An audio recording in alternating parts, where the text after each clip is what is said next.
the thing about that is this, it's not about when the vaccine will arrive. It's the question of when will there be enough vaccines that can come to the Philippines. Kasi for sure, we're not the first priority of the ones that will get the vaccine. So I think that's something people need to also understand. Totoo may vaccine. Pero there's 7 to 8 billion people in the planet. It will take some time also to have enough vaccines and cures to be able to distribute that to everyone.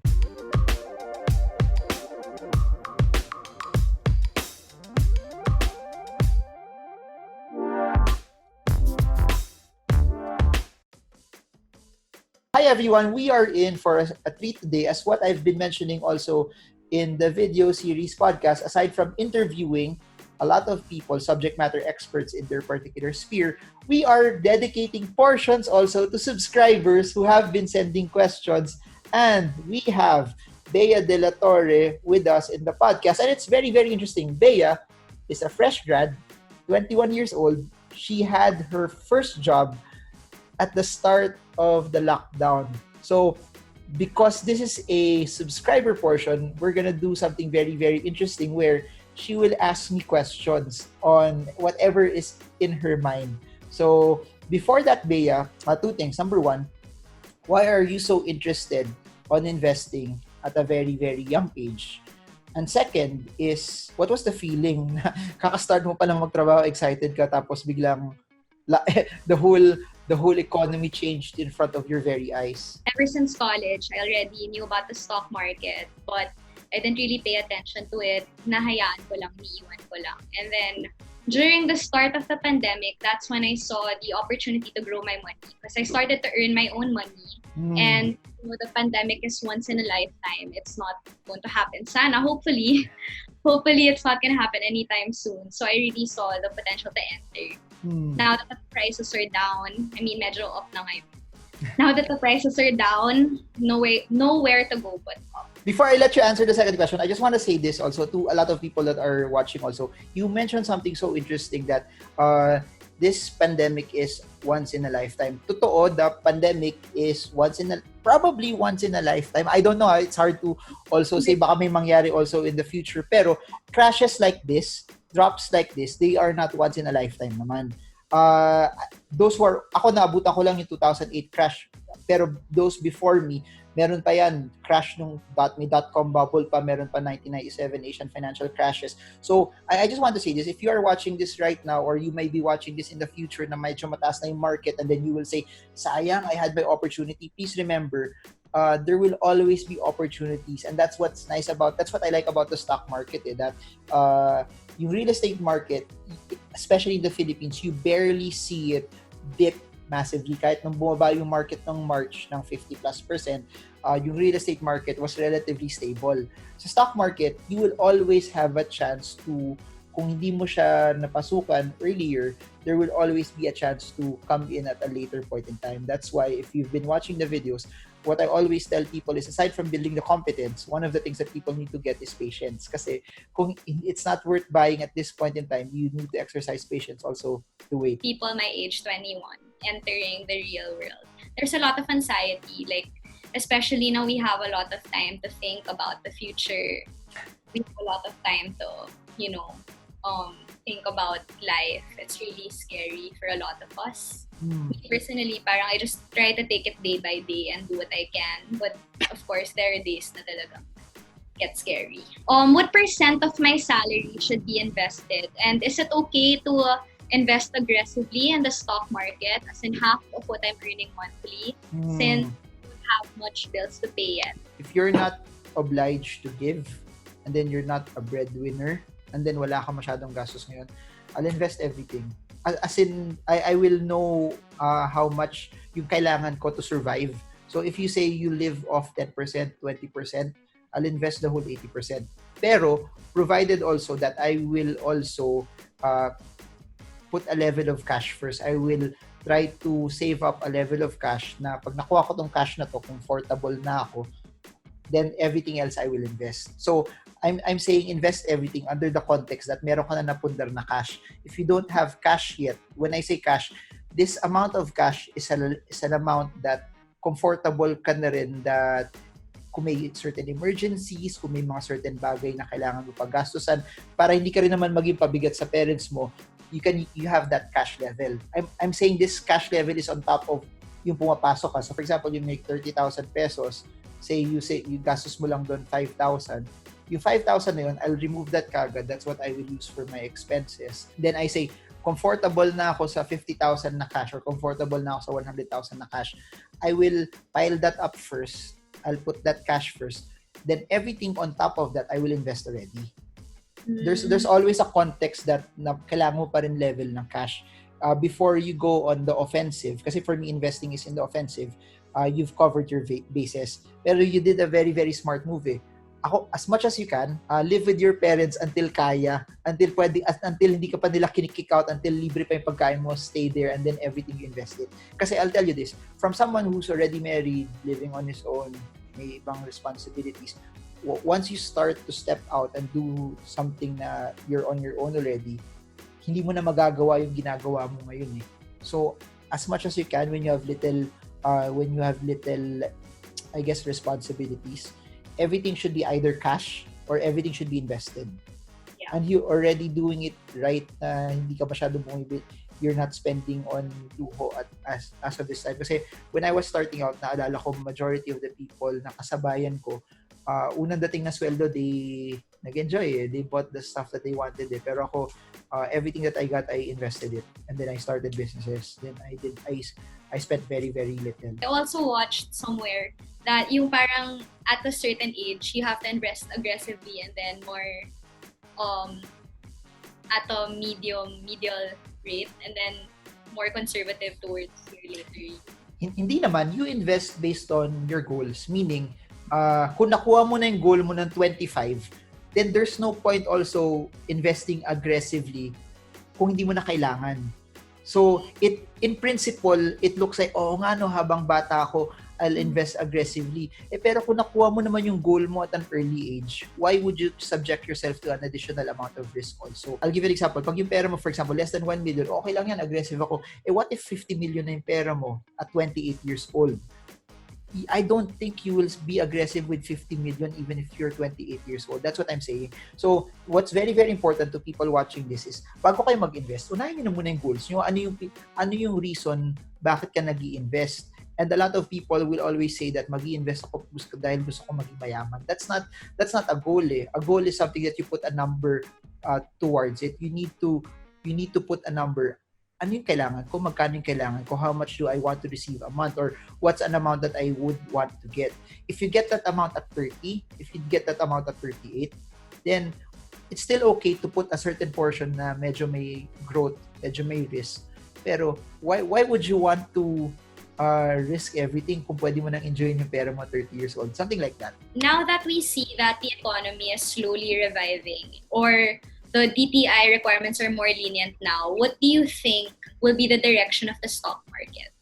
And what are good stocks to invest in towards the end? The stock market is a forward-looking market.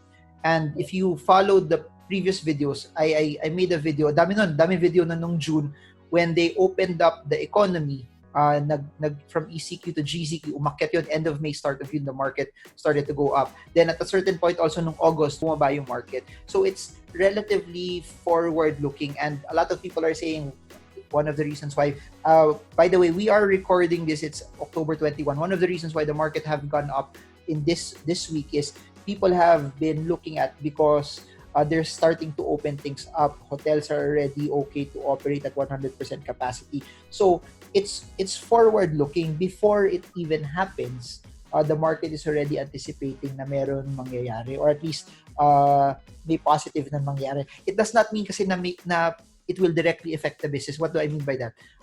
People are positive that because things are opening up, it will be better for businesses. Pero think about it this way. Kung 100% capacity na yung hotel, pero kung takot yung mga tao kumain sa buffet, it does not translate that the hotel will actually earn more.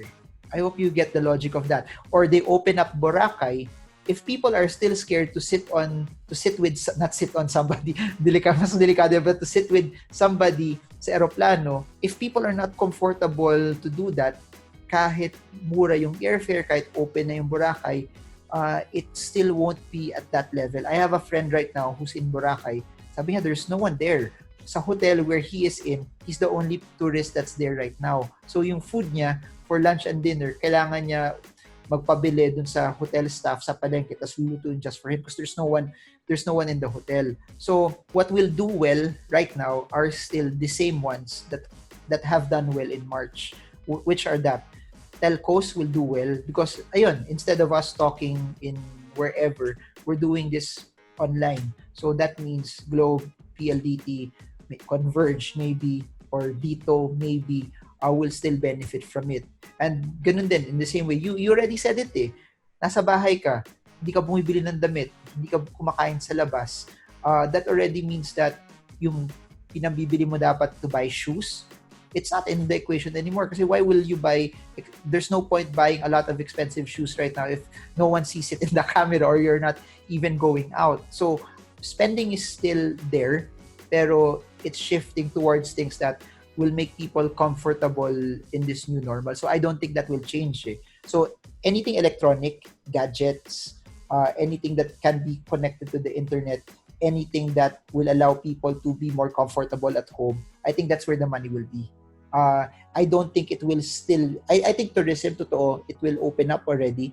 It will be better. It will be better off than April.